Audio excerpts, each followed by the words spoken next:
ತಾರೀಕು ಗೋವಾದಲ್ಲಿ international film festival ನಡೆಯುತ್ತೆ. ಅಲ್ಲಿ ಬಾಲಿವುಡ್ ನಟರಾದ ರಣವೀರ್ ಸಿಂಗ್ ಅವರು ನಮ್ಮ ಕರ್ನಾಟಕದಲ್ಲಿ ಇರುವಂತಹ ಉಳ್ಳಾಲ್ತಿ ತಾಯಿನ ಬಗ್ಗೆ ಅವರು ಫಿಮೇಲ್ ಗೋಸ್ಟ್ ಅಂತ ಹೇಳ್ತಾರೆ.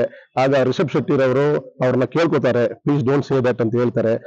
ಆದ್ರೂ ಅವರು ಸ್ಟೇಜ್ ಮೇಲೆ ಹೋಗಿ ಆ ಫಿಮೇಲ್ ಗೋಸ್ಟ್ ಅಂತ ಹೇಳಿ ಇದು ಬಂದು Bharatiya Nyaya Sanhita section 299 and section 302 section 354 ಅಲ್ಲಿ ಅಫೆನ್ಸ್. ಇದು ಏನಂತಂದ್ರೆ hurting the religious sentiment of the people by uttering words or gesture. ಇದು ಬಂದು ಕ್ರಿಮಿನಲ್ ಅಫೆನ್ಸ್. ಇದಕ್ಕೆ ಬಂದು up to 3 years 1 year every ಸೆಕ್ಷನ್ಗೆ up to 1 year 2 years 3 years imprisonment ಇದೆ ಅಂಡ್ ಫೈನ್ ಇದೆ ಆರ್ ಬೋತ್ ಅಂತ ಇದೆ. ಅದರಿಂದಾಗಿ ಇವ್ರ ಮೇಲೆ ನಾನು ಹೈಗ್ರೌಂಡ್ಸ್ ಪೊಲೀಸ್ ಸ್ಟೇಷನ್ ಅಲ್ಲಿ ಒಂದು FIR ಮಾಡಬೇಕು ಅಂತ ಹೇಳಿ ಸೆಕ್ಷನ್ಸ್ ಅಲ್ಲಿ ಕಂಪ್ಲೇಂಟ್ ರಿಜಿಸ್ಟರ್ ಮಾಡಿದೀನಿ.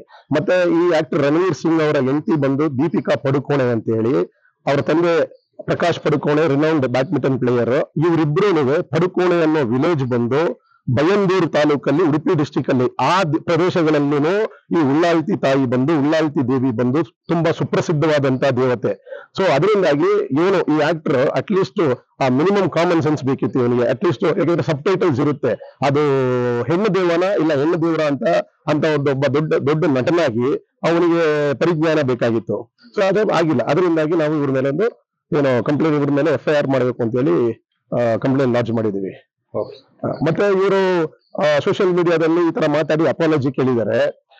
ಲ್ಯಾಟಿನ್ ಭಾಷೆಯಲ್ಲಿ ಒಂದು ಕಾನೂನು ಸೂತ್ರ ಇದೆ, ಇಗ್ನೋರೆನ್ಷಿಯಾ ಫೇಸಿತ್ ನಾನ್ ಎಕ್ಸ್ಕ್ಯೂಸಾತ್, ಇಗ್ನೋರೆನ್ಷಿಯಾ ಫೇಸಿತ್ ಎಕ್ಸ್ಕ್ಯೂಸಾತ್, ಇಗ್ನೋರೆನ್ಷಿಯಾ ಜ್ಯೂರಿಸ್ ನಾನ್ ಎಕ್ಸ್ಕ್ಯೂಸಾತ್ ಅಂತ ಹೇಳಿದ್ರೆ ignorance of fact is excusable, ignorance of law is not excusable ಅಂತ ಹೇಳಿ. ಮತ್ತೆ it is not apology is not it cannot erase the criminal liability. ದಂಡನಾರ್ಹ ಹೊಣೆಗಾರಿಕೆ ಏನಿದೆ ಅದನ್ನ ಅರೇಂಜ್ ಮಾಡಕ್ ಬರಲ್ಲ. ಯಾಕೆಂದ್ರೆ ಅಫೆನ್ಸ್ ಮಾಡ್ಬಿಟ್ಟು ಎಲ್ಲರೂ ಅಪಾಲಜಿ ಕೇಳ್ಕೊಂಡು ಹೋದ್ರೆ ಕ್ರಿಮಿನಲ್ ಅಫೆನ್ಸ್ಗೆ ಅಪಾಲಜಿ ಕೇಳಕ್ಕಾಗಲ್ಲ. It is not a legal defence.